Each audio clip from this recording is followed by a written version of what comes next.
Decían que el trabajo estaba maldito. 16 asistentes en un solo mes.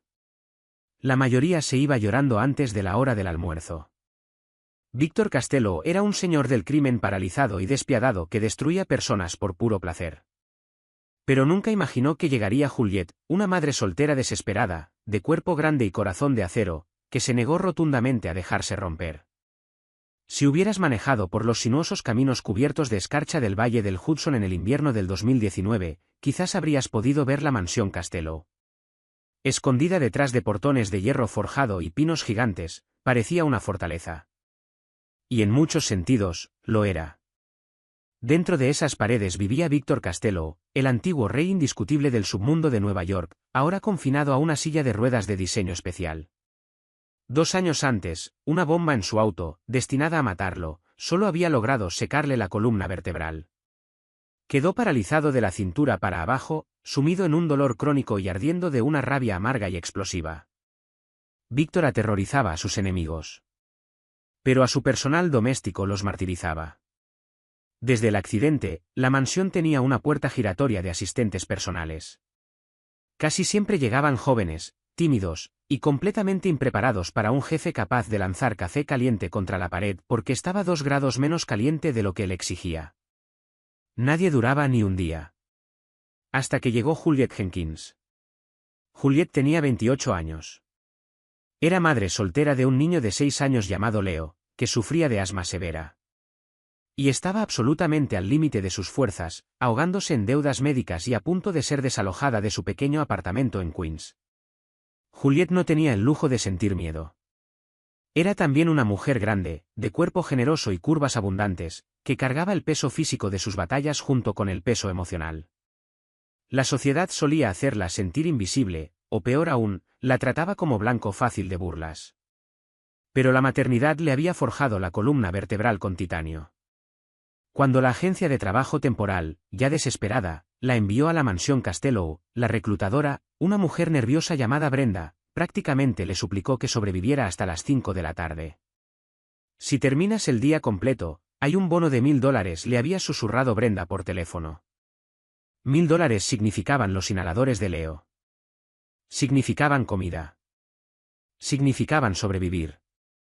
Cuando Juliette llegó a la imponente mansión, las pesadas puertas de caoba fueron abiertas por Bruno, un guardaespaldas corpulento con una cicatriz cruzándole la mandíbula. Bruno la miró de arriba abajo, los zapatos gastados comprados en una tienda de segunda mano, las caderas anchas, el blazer barato y mal ajustado sobre su figura robusta. Y sonrió con desprecio. «Te perdiste, cariño», gruñó Bruno, apoyado en el marco de la puerta. «La entrada de la cocina es por atrás». Juliette no parpadeó. Se acomodó la bolsa desgastada sobre el hombro. «Soy la nueva asistente ejecutiva. ¿Me vas a dejar congelándome en el porche, o vas a hacer tu trabajo y llevarme con el señor Costello?» La sonrisa de Bruno desapareció. Se hizo a un lado murmurando entre dientes, y la guió por los laberínticos pasillos de la mansión. El aire adentro era sofocante, cargado del olor a cigarros caros y miedo no dicho. La llevaron hasta una enorme biblioteca en penumbra. Detrás de un extenso escritorio de roble estaba sentado Víctor Costello. Un hombre imponente, de casi 40 años, con facciones afiladas y ojos fríos y vacíos. En el momento en que Juliette entró a la habitación, Víctor ni siquiera levantó la vista de sus libros de contabilidad. «Lárgate», dijo Víctor con voz ronca, como piedras raspando entre sí. «Ni siquiera me he presentado», respondió Juliette con calma, caminando hacia él. Víctor finalmente levantó la vista. Sus ojos la recorrieron de arriba a abajo, destilando un desprecio absoluto y sin disimulo. «No me importa quién seas. No estás hecha para esto. En 20 minutos vas a estar llorando en tu carro. Pedí una asistente competente, no, lo que sea que seas tú. Sal de aquí antes de que le diga a Bruno que te saque a rastras». Para enfatizar su punto, Víctor barrió violentamente el brazo sobre el escritorio. Un pesado vaso de cristal para whisky se estrelló contra el piso de madera, enviando fragmentos de vidrio a centímetros de los zapatos baratos de Juliette. El silencio resonó en la enorme habitación. Víctor esperó las lágrimas inevitables. Esperó que Juliette saliera corriendo. En cambio, Juliette soltó un suspiro largo y agotado. Exactamente el mismo suspiro que usaba cuando su hijo de 6 años le tiraba los juguetes contra la pared. Caminó con calma hacia un armario cercano, sacó una escoba y un recogedor, y volvió al escritorio. Soy gorda, señor Costello, no frágil, dijo Juliet con voz completamente serena, mientras comenzaba a barrer el vidrio. Y si usted cree que un vaso roto va a asustar a una mujer que ha luchado con un niño histérico para meterlo en una chaqueta de nieve a las 6 de la mañana, con 3 horas de sueño encima, es porque está sobreestimando gravemente sus tácticas de intimidación. Víctor se quedó paralizado. Por primera vez en 2 años, el jefe mafioso paralizado estaba completa y absolutamente sin palabras. Bien, dijo Juliet, vaciando el vidrio en el basurero y sacando un bloc de notas. Necesito su agenda de la semana, los contactos de sus fisioterapeutas, y le sugiero que la próxima vez que esté molesto, use las palabras. Tirar cosas es cosa de niños. Víctor la miró fijamente. Un músculo palpitó en su mandíbula. Lentamente, una sonrisa oscura y peligrosa asomó en la comisura de sus labios. O eres la mujer más valiente que he conocido en mi vida, o la más estúpida. Soy una madre con el alquiler vencido, respondió Juliet sin inmutarse. ¿Cuál es mi primera tarea? Contra todo pronóstico, Juliet sobrevivió el primer día. Luego sobrevivió la primera semana. Su presencia en la mansión Costello era una anomalía que mandó ondas de choque por todo el sindicato criminal. Víctor era implacable, llevándola al límite físico y mental a propósito. Programaba reuniones en extremos opuestos de la enorme mansión, obligando a Juliet a recorrer los largos corredores a toda prisa. Le lanzaba insultos crueles sobre su peso, su ropa, su origen. Pero Juliet era una fortaleza. Cuando Víctor se burlaba de su tamaño, Juliet no se achicaba. Si mi peso es lo más interesante que puede insultarme, es porque está perdiendo el filo, jefe, le dijo un martes, mientras reorganizaba sus archivos confidenciales sin levantar la vista. Ahora, ¿quiere revisar los manifiestos de carga del puerto, o prefiere seguir dándome consejos de dieta que leyó en una revista? Poco a poco, la dinámica comenzó a cambiar.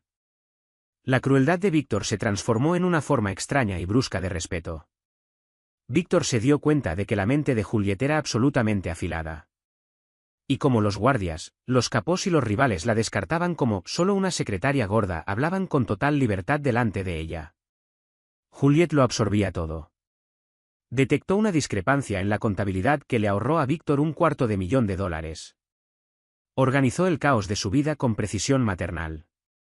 Pero a medida que las semanas se convirtieron en un brutal febrero, Juliet comenzó a notar algo aterrador. Víctor estaba decayendo. Los días que tenía fisioterapia programada, llegaba letárgico. Con el habla levemente arrastrada. Los ojos agudos, nublados. La enfermera privada de la mansión, una mujer delgada y arrogante llamada Clara, decía que era simplemente la progresión del daño nervioso, y le recetaba analgésicos más fuertes. Clara despreciaba abiertamente a Juliet. Le hacía comentarios burlones en la cocina del personal, riéndose de sus recipientes de comida de plástico y su ropa ajustada. Pero Juliet ignoraba esas actitudes de secundaria. Su foco era Víctor. Juliet había cuidado a su propia abuela durante una enfermedad grave antes de que falleciera. Sabía perfectamente cómo se veía una persona bajo sedación excesiva. Una noche, después de que el resto del personal se había retirado, Juliet se quedó tarde en el estudio privado de Víctor. Supuestamente estaba archivando documentos. Pero lo observaba luchar por mantener la cabeza erguida sobre el tablero de ajedrez. Tiene un aspecto terrible, dijo Juliet sin rodeos. Siempre tan halagadora, Jenkins, murmuró Víctor, frotándose las sienes. Las piernas, el dolor fantasma está peor. Clara me dio las pastillas hace 1 hora. Estoy esperando que hagan efecto. Juliet frunció el ceño. Caminó hacia la mesita de noche donde estaba el pequeño vasito de plástico vacío. Recordó el color de las cápsulas que Clara administraba normalmente, blancas y azules. Pero un residuo tenue en el fondo del vasito tenía un color claramente amarillo. Señor Costello, dijo Juliet bajando la voz. ¿Quién se encarga de recoger los medicamentos en la farmacia? ¿Clare? ¿Por qué? Víctor parpadeó, intentando enfocarla. Porque creo que la están envenenando. La cabeza de Víctor se disparó hacia arriba. Un destello del peligroso jefe mafioso de antes cortó la neblina farmacéutica. Cuide su boca, Juliet. Clara lleva 1 año conmigo. Y yo llevo 1 mes con usted, insistió Juliet, plantando las manos en sus anchas caderas. Y le estoy diciendo que alguien le está administrando un sedante. Usted es un blanco fácil en este momento. Está cansado, está dócil, y no está prestando atención a sus territorios. ¿Quién se beneficia si usted es demasiado débil para controlar a la familia? Antes de que Víctor pudiera responder, las pesadas puertas de roble del estudio estallaron hacia adentro. Bruno entró precipitadamente, con la cara pálida, empuñando una pistola con silenciador. Jefe, jadeó Bruno, cerrando la puerta con llave detrás de él. Tenemos una brecha. Las alarmas del perímetro en el ala este acaban de ser cortadas. 3 hombres armados acaban de burlar la verja exterior. Víctor intentó impulsarse en su silla de ruedas, pero los brazos le temblaron violentamente. Las drogas en su sistema lo estaban arrastrando hacia abajo. Maldijo en voz alta, golpeando el apoyabrazos con el puño. No puedo ver con claridad. Bruno, trae mi arma de la caja fuerte. La caja fuerte tiene seguro de tiempo, jefe. Ya pasó la medianoche. Bruno entró en pánico. En la distancia sonaron disparos. Un sonido sordo y aterrador que reverberaba por los inmensos pasillos de la mansión. Los rivales habían elegido esa noche para atacar, sabiendo que el fantasma de hierro estaba incapacitado. El corazón de Juliet golpeaba contra sus costillas. Pensó en su hijo Leo, durmiendo en su cama a kilómetros de allí, en Queens. No podía morir aquí. Se negaba a dejar a su hijo huérfano. Agarró el pesado atizador de hierro de la chimenea. Bruno, ordenó Juliet, su voz cortando el pánico como un latigazo. Tú cubres la puerta. Señor Costello, póngase detrás del escritorio de roble. La madera es más gruesa ahí. Víctor miró hacia arriba a su asistente mal pagada y de cuerpo generoso, blandiendo un atizador de chimenea como si fuera una espada ancha, con los ojos encendidos de un instinto de supervivencia maternal feroz. Obedezcan a la mujer, rugió Víctor a Bruno, luchando contra el peso en sus párpados. ¡Muévanse! Los pasos en el corredor se acercaban. Venían directo hacia el estudio. Las pesadas puertas de roble estallaron hacia adentro con un estruendo ensordecedor. Fragmentos de madera llovieron sobre la alfombra persa cuando 2 hombres vestidos de negro con equipo táctico irrumpieron en la habitación, con rifles de asalto levantados. Bruno no dudó. El corpulento guardaespaldas disparó 2 veces, su arma silenciada emitió un sonido sordo y mortal. El primer intruso cayó al instante, con una mancha roja expandiéndose sobre su pecho. Pero el segundo atacante se abalanzó hacia adelante, respondiendo al fuego. Una bala rozó el hombro de Bruno, haciéndolo girar sobre sí mismo y estrellarlo contra una vitrina de vidrio. Bruno, gritó Juliet, su instinto maternal anulando completamente el miedo. El sicario restante apuntó su rifle hacia Víctor, que seguía desplomado detrás del escritorio, luchando contra la espesa niebla de los sedantes. El asesino sonrió, apretando el dedo sobre el gatillo. Nunca vio venir a Juliet. Operando con adrenalina pura y sin adulterar, Juliet salió de las sombras de la estantería. Agarró el pesado atizador de hierro con ambas manos, lo levantó como un bate de béisbol, y lo bajó con todo el peso de su cuerpo detrás del golpe.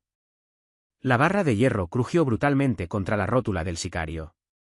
El hombre dio un alarido y la pierna le cedió al instante. Al caer hacia adelante, el rifle disparó inofensivamente contra el yeso del techo. Antes de que pudiera recuperarse, Juliet volvió a golpear, esta vez, el mango de latón del atizador cayó sobre la parte trasera del cráneo del atacante. El asesino se desplomó en el suelo, inconsciente. El silencio cayó sobre la habitación, roto únicamente por la respiración agitada de Bruno y el zumbido en los oídos de Juliet. Juliet estaba parada sobre el hombre derribado, el pecho agitándose, el atizador temblando en su mano. Víctor se inclinó sobre su escritorio, los ojos oscuros muy abiertos, la neblina residual de las drogas momentáneamente quemada por el shock. Miraba a su asistente, esta madre soltera, curvilínea y agotada de Queens, que acababa de derribar a un sicario de cartel con herramientas de chimenea. Jenkins, exhaló Víctor, su voz cargada de incredulidad. Recuérdame no meterme nunca con tu hijo. Antes de que pudieran recuperar el aliento, unos terceros pasos resonaron en el corredor, moviéndose rápidamente en dirección opuesta, alejándose del estudio hacia la salida trasera de la mansión. Las alarmas, jadeó Juliet, soltando el atizador. Su mente trabajaba a toda velocidad, conectando los puntos con la velocidad de una mujer acostumbrada a cuadrar las cuentas hasta el último centavo. Alguien de adentro tenía que haber desactivado el perímetro. Las drogas, el momento elegido, todo encajaba. ¿Clare? La enfermera. Ella no tendría el valor, gruñó Bruno, apretando su hombro herido mientras luchaba por ponerse de pie. Lleva semanas envenenándolo, insistió Juliet, con los ojos encendidos de furia. Y ahora está escapando. Sin pedir permiso, Juliet salió corriendo del estudio. Conocía el laberíntico diseño de la mansión Castello mejor que nadie. Había pasado el último mes organizándola entera. Esquivó la gran escalinata y atravesó el corredor de servicio, sus zapatos de segunda mano chirriando sobre el mármol pulido. Interceptó a Clara en el cuarto de entrada cerca del garaje. La enfermera delgada y arrogante metía frenéticamente fajos de billetes y 2 gruesos libros de contabilidad encuadernados en cuero en un bolso de viaje. ¿A dónde vas, Clara?, preguntó Juliet, bloqueando la salida. Clara dio un salto, dejando caer un fajo de billetes. Cuando vio que era solo Juliet, el pánico se transformó en una mueca fea y despectiva. «Quítate de mi camino, vaca gorda. No tienes idea con lo que estás lidiando. Dominique Rossi se está haciendo esta noche con el territorio de Castello. Víctor ya está terminado. Puede que esté en una silla», dijo Juliet avanzando hacia Clara, con los hombros anchos cuadrados, «pero es 10 veces el hombre que Dominique Rossi será jamás. Y tú no eres más que una cobarde que le metía pastillas a un hombre discapacitado en el té». Clara sacó un pequeño revólver plateado del bolsillo de su abrigo, apuntándolo directamente al pecho de Juliet. «Dije que te muevas. Tu peso puede detener muchas cosas, cariño, pero no va a detener una bala». Juliet miró el arma. Pensó en su hijo Leo de 6 años. Pensó en las facturas del hospital, en las notificaciones de desalojo, en las noches que había llorado hasta dormirse sintiéndose completamente impotente ante un mundo cruel. Ya estaba harta de sentirse impotente. «Tienes el seguro mal puesto», dijo Juliet con calma perfecta, marcando un farol. Clara miró instintivamente hacia abajo, al arma. Fue una distracción de un segundo. Y fue todo lo que Juliet necesitaba. Con una velocidad asombrosa para su tamaño, Juliet se lanzó hacia adelante. No intentó golpear ni patear. Simplemente usó la física. Tacleó a Clara, lanzando todo el peso de su cuerpo contra la mujer más pequeña. Las dos se estrellaron contra el suelo de baldosas, el revólver saliendo disparado y deslizándose bajo un banco. Clara gritó, agitándose y arañando. Pero estaba atrapada bajo el peso sólido de Juliet. Juliet le inmovilizó los brazos con las rodillas y la miró desde arriba con la furia terrible e inquebrantable de una madre llevada al límite. «Puede que sea grande», le susurró Juliet, inclinándose hacia su cara. «Pero al menos yo no soy barata». 10 minutos después, la mansión estaba repleta de hombres leales a Castello. Bruno, con el brazo vendado, llevó a Víctor en silla de ruedas hasta el cuarto de entrada, donde Juliet estaba sentada con calma sobre una llorosa Clara, esperando a las autoridades que Víctor mantenía a sueldo. Víctor miró los libros robados. Los billetes esparcidos por el suelo. La traidora aterrorizada inmovilizada bajo su asistente. Y luego miró a Juliet, con el blazer barato desgarrado y el cabello formando un halo despeinado y rizado alrededor de su cara. Para asombro de todos, Víctor Castello echó la cabeza hacia atrás y soltó una carcajada. Un sonido profundo y resonante que retumbó por los pasillos. Un sonido que la mansión no había escuchado en 2 años. «Bruno», dijo Víctor entre carcajadas, limpiándose una lágrima. «Duplícale el sueldo». La limpieza de la mansión Castello fue rápida, eficiente y brutalmente silenciosa. El intento de toma de poder de Dominique Rossi fracasó espectacularmente en el momento en que los capos de confianza de Víctor comprendieron que su jefe ya no estaba incapacitado por el envenenamiento lento y metódico de Clara. Una vez que la neblina del sedante se levantó, el fantasma de hierro regresó con venganza. En 48 horas, el sindicato Rossi fue desmantelado sistemáticamente, y las heladas calles de Nueva York reconocieron en silencio que Víctor Castello había recuperado el control absoluto. Pero dentro de los muros fuertemente fortificados de la mansión, el verdadero cambio de poder no tenía nada que ver con la mafia. Tenía todo que ver con Juliet. La mañana después del ataque, el aire en la mansión aún olía tenuemente a cloro y pólvora. Víctor convocó a Juliet en el solario.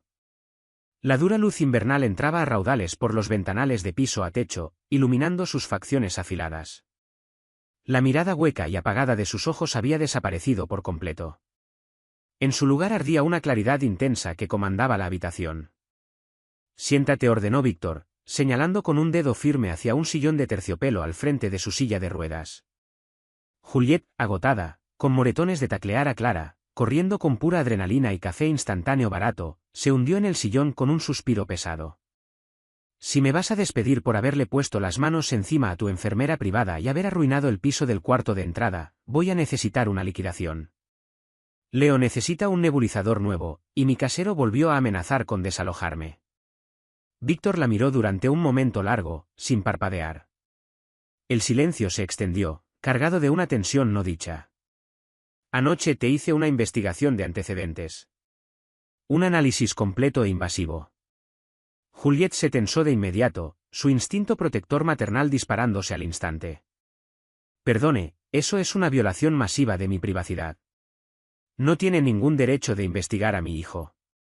Vives en un edificio ruinoso y peligroso en Queens, continuó Víctor, listando los hechos con una voz desprovista de su filo habitual. Era una voz notablemente, perturbadoramente, suave. Te estás ahogando en deudas de los ingresos de Leo al hospital. Te comes fideos de paquete en el comedor para que él pueda tener fresas frescas en la cena. Víctor metió la mano en su saco y deslizó un grueso sobremanila por encima de la mesa de vidrio. La deuda desapareció. Las facturas médicas están pagadas. Al casero le compraron el edificio de manera permanente. Juliet miró el sobre, el corazón deteniéndosele en el pecho. Las manos le temblaron al extenderlas, deteniéndose justo sobre el papel. Señor Costello, yo no puedo aceptar. Me salvaste la vida, Juliet, la interrumpió Víctor, sin admitir discusión. Salvaste mi imperio de desmoronarse. Pero más que eso, me despertaste. Pasé 2 años revolcándome en mi propia miseria, castigando a todos a mi alrededor porque perdí el uso de las piernas. Y tú llegaste aquí cargando el peso del mundo entero sobre tus hombros, y no parpadeaste. No me tuviste lástima. Víctor se acercó en su silla, el motor eléctrico zumbando suavemente hasta quedar a centímetros de las rodillas de Juliet. Ya no quiero que vivas en Queens. No es seguro. Los hombres de Rossi que sobrevivieron pueden haber visto tu cara, y yo protejo lo que es mío. Tengo una casa de huéspedes en el jardín del ala este. Tiene 3 habitaciones, cocina privada, un equipo de seguridad y un jardín. Quiero que tú y Leo se instalen allí antes del fin de semana. Juliet tragó saliva. El alivio inmenso finalmente resquebrajó su fachada estoica, y las lágrimas le picaron en los ojos. ¿Por qué estás haciendo esto? Porque dijo Víctor en voz baja, alcanzando su mano para tocarle suavemente los nudillos magullados, pasando el pulgar sobre su piel, necesito que te quedes. El nuevo arreglo, mudarse a la mansión Costello, lo cambió todo. Leo, un niño tímido de ojos grandes y ansiosos, inicialmente estaba aterrorizado de la enorme y sombría mansión y los guardias armados patrullando los terrenos. Pero Víctor desmanteló su propia reputación aterradora y bañada en sangre por completo, por el bien del niño de 6 años. El despiadado jefe mafioso mandó instalar una rampa especial en la gran biblioteca, no para su propia accesibilidad, sino para poder correr autos controlados a distancia con Leo sobre los pulidos pisos de madera. Contrató al mejor neumólogo pediátrico del estado de Nueva York, poniéndolo a un honorario exorbitante para que visitara la mansión semanalmente. Cuando Leo dibujó con crayones un dibujo caótico de una silla de ruedas con llamas enormes en las ruedas y se lo entregó al señor del crimen, Víctor lo mandó enmarcar en plata maciza. Lo puso justo en el centro de su escritorio de roble pesado, al lado de los libros de extorsión y una pistola cargada. A medida que el brutal invierno se deshacía en una primavera tentativa y floreciente, la dinámica entre Víctor y Juliet evolucionó hacia algo innegable. Juliet ya no era simplemente una asistente. Era su confidente absoluta. Manejaba las operaciones legítimas del negocio con una eficiencia despiadada, su mente afilada atrapando discrepancias financieras que hasta los contadores veteranos de Víctor pasaban por alto. la gala y el zapato de cristal. Pero el condicionamiento cruel de la sociedad está profundamente arraigado, y el dinero no puede borrar de inmediato toda una vida de inseguridades. Una noche a finales de mayo, Víctor organizó una lujosa gala privada en la mansión para sus asociados de más alto rango, para celebrar el trimestre récord del sindicato. Juliet asistió con un hermoso vestido fluido de seda verde esmeralda que Víctor había mandado confeccionar a medida con sus medidas exactas, en secreto. A pesar del vestido impresionante y el maquillaje impecable, Juliet se sentía horriblemente expuesta. Rodeada de las esposas de los Capós, imposiblemente delgadas y quirúrgicamente retocadas, sintió que sus viejos demonios regresaban. Se quedó cerca de la fuente de champaña, agudamente consciente del espacio que ocupaba. Y entonces escuchó fragmentos de susurros de un grupo de mujeres cercano. Mira sus brazos. ¿Por qué el jefe la tiene cerca? Es enorme. Dicen que era temporal. Parece más un gorila de seguridad que una cita. La debe tener por lástima. Humillada, el familiar ardor de toda una vida de burlas le quemó la garganta a Juliet. Se alejó silenciosamente del reluciente salón y se refugió en la húmeda y tranquila quietud del invernadero de la mansión, escondiéndose entre los helechos altos y las orquídeas en flor.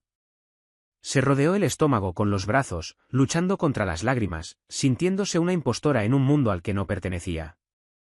Unos minutos después, el suave zumbido de las ruedas eléctricas anunció la llegada de Víctor. Víctor maniobró su silla entre el denso follaje, la mandíbula apretada, el rostro fijado en un ceño asesino y aterrador. Los eché, anunció Víctor directamente, su voz resonando en la habitación de vidrio. Juliet se limpió los ojos rápidamente, intentando aparentar compostura. ¿A quiénes echaste? A Silvio, a su esposa, y al resto de su séquito superficial. Le dije a Silvio que si su mujer vuelve a faltarle el respeto a mi mano derecha, le voy a quitar sus territorios y lo voy a mandar al Hudson. Víctor, no, jadeó Juliet, girándose hacia la alarmada. No puedes alejar a tus mejores Capós por cotilleos estúpidos. Tienen razón de todas formas. Yo no encajo con ellos. Sobresalgo como un pulgar torcido. Bien. Víctor gruñó, rodando hacia ella hasta alcanzar sus manos. No quiero que encajes con ellos. Son parásitos superficiales y huecos. Tú eres real. Soy gorda, Víctor, susurró Juliet, con la voz quebrándose mientras finalmente ponía en palabras la inseguridad profunda que la había atormentado toda la vida. Soy una madre pesada y agotada con estrías y un pasado humilde. No soy realeza de la mafia. No soy lo que hombres como tú quieren mostrar. Víctor la miró desde abajo, sus ojos oscuros ardiendo con una intensidad que le robó el aliento por completo. Gentilmente, la jaló hacia sí por las manos hasta que Juliet quedó de pie entre sus rodillas, la seda esmeralda de su vestido cayendo en cascada alrededor de la silla. Juliet, mírame, le ordenó con voz baja, un rumor vibrante y profundo. Juliet encontró su mirada, el corazón golpeándole el pecho a un ritmo frenético. Durante 2 años, desprecié mi propio cuerpo, confesó Víctor, con las palabras desnudas de toda su armadura habitual. Lo odiaba porque estaba roto. Odiaba que no pudiera hacer lo que solía hacer. Me sentía medio hombre. Pero cuando te miro a ti, no veo defectos. Veo un cuerpo que ha luchado con uñas y dientes para sobrevivir. Veo las curvas suaves que mantuvieron a un niño enfermo seguro y abrigado cuando no tenías nada. Veo la inmensa fuerza física que se interpuso entre yo y una bala de cartel sin pensar ni un segundo. Tu cuerpo es un testimonio de tu poder inquebrantable. Es magnífico. Y es perfecto. Víctor extendió la mano, sus dedos callosos trazando la curva de su cadera ancha con una reverencia increíble, como si tocara una obra de arte invaluable. Eres la mujer más hermosa y formidable que he conocido jamás. Eres mi igual en todo sentido, y estoy enteramente a tu merced. La respiración de Juliet se cortó. Por primera vez en sus 28 años, no la estaban fetichizando en secreto, ni insultando en público. La estaban viendo. Verdadera y completamente. Se inclinó hacia adelante, cerrando la distancia entre los dos, y presionó sus labios contra los de él. El beso fue explosivo. La colisión de dos fuerzas que no se doblan. Contenía toda la tensión reprimida de los últimos 4 meses, el miedo, la supervivencia, las noches tranquilas trabajando bajo la luz de la lámpara, las carcajadas compartidas por las travesuras de Leo. Los brazos fuertes de Víctor se envolvieron de manera segura alrededor de su cintura, atrayéndola hacia él, anclándola de una manera que nunca había experimentado. El imperio redefinido. Cuando las hojas se volvieron un oro brillante y ardiente el otoño siguiente, el sindicato Castello era irreconocible. Era más fuerte, más rico, y completamente impenetrable. En el centro de todo estaba Víctor Castello, el fantasma de hierro, gobernando desde su silla con frialdad y precisión calculada. Pero todos en el submundo, desde los soldados rasos hasta los proveedores internacionales, conocían la verdadera ley de la tierra. Sabían que al lado del jefe estaba Juliet Jenkins. Regla número 1 de la familia Castello, no se le roba al jefe. Regla número 2, no se cruzan las fronteras del jefe. Regla número 3, la ley absoluta e innegable, bajo ninguna circunstancia se le falta el respeto a la reina del jefe. Ni a su hijo. Juliet ya no era la trabajadora temporal desesperada y sin dinero que suplicaba un bono diario para sobrevivir. Juliet usaba sedas a medida que abrazaban cada curva gloriosa de su cuerpo. Manejaba carteras de varios millones de dólares. Le sostenía la mirada a los hombres más peligrosos de la ciudad sin parpadear. Y siempre llegaba a casa a tiempo para leerle a Leo sus cuentos de buenas noches. Había entrado a un trabajo maldito, enfrentándose a un monstruo que intentó quebrarla. En cambio, ella derrumbó sus muros, salvó su imperio entero, y reclamó un trono propio. Ningún asistente había durado ni un día trabajando para Víctor Castello. Pero Juliet no era una asistente. Era una madre. Una superviviente. Y el amor indiscutible e indiscutido de su vida. ¿El instinto maternal feroz de Juliet y su espíritu inquebrantable te dejaron sin aliento? Esta historia demuestra que la verdadera fuerza no viene de una talla, sino de un corazón que se niega a rendirse. Si amaste ver a esta madre imparable conquistar un imperio mafioso y encontrar su verdadero valor, dale like a este vídeo, compártelo con alguien que necesite un recordatorio de su propio poder, y suscríbete para más historias épicas de drama y superación. Nos vemos en el siguiente.